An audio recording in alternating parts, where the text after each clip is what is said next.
Today we are going into the world of ancient Battle of Cannae, Rome versus Carthage.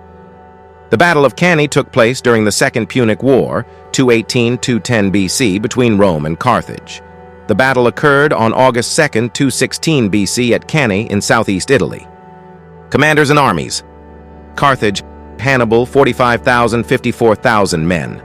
Rome, Gaius Terentius Varro, Lucius, Aemilius Paulus, 54,000, 87,000 men. Background: after the start of the Second Punic War, the Carthaginian general Hannibal boldly crossed the Alps and invaded Italy, winning battles at Trebia, 218 BC, and Lake Trasimene, 217 BC.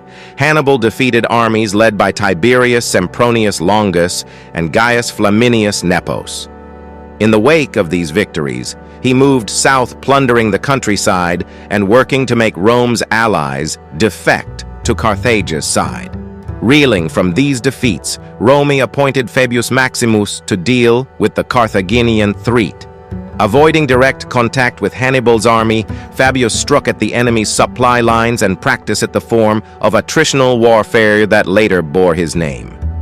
Unhappy with this indirect approach, the Senate did not renew Fabius's dictatorial powers when his term ended, and command passed to the consuls Gnaeus Servilius Geminus and Marcus Atilius Regulus. In the spring of 216 BC, Hannibal seized the Roman supply depot at Cannae in southeast Italy. Situated on the Apulian plain, this position allowed Hannibal to keep his men well fed. With Hannibal sitting astride Rome's supply lines, the Roman Senate called for action. Raising an army of 8 legions, the command was given to the consuls Gaius Terentius Varro and Lucius Aemilius Paulus. The largest army ever assembled by Rome, this force advanced to face the Carthaginians. Marching south, the consuls found the enemy encamped on the left bank of the Aufidus River. As the situation developed, the Romans were hampered by an unwieldy command structure which required the 2 consuls to alternate command on a daily basis. Battle preparations. Approaching the Carthaginian camp on July 31st, the Romans, with the aggressive Varro in command, defeated a small ambush set by Hannibal's men. Though Varro was emboldened by the minor victory, command passed to the more conservative Paulus the next day. Unwilling to fight the Carthaginians on the open ground due to his army's smaller cavalry force, he elected to encamp 2/3 of the army east of the river, while establishing a smaller camp on the opposite bank. The next day, aware that it would be Varro's turn, Hannibal advanced his army and offered battle, hoping to lure the reckless Roman forward. Assessing the situation, Paulus successfully prevented his compatriot from engaging. Seeing that the Romans were unwilling to fight, Hannibal had his cavalry harass the Roman water-bearers and raid in the vicinity of Varro and Paulus's camps. Seeking battle on August 2nd, Varro and Paulus formed up their army for battle with their infantry densely packed in the center and the cavalry on the wings. The consuls planned to use the infantry to quickly break the Carthaginian lines. Opposite, Hannibal placed his cavalry and most veteran infantry on the wings and his lighter infantry in the center.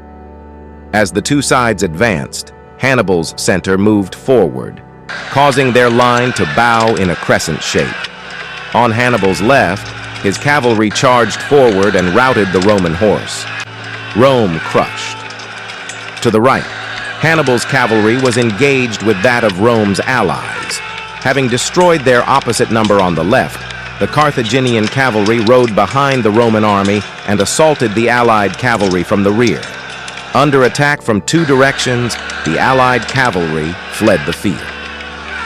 As the infantry began to engage, Hannibal had his center slowly retreat, while ordering the infantry on the wings to hold their position. The tightly packed Roman infantry continued to advance after the retreating Carthaginians, unaware of the trap that was about to be sprung. As the Romans were drawn in, Hannibal ordered the infantry on his wings to turn and attack the Roman flanks.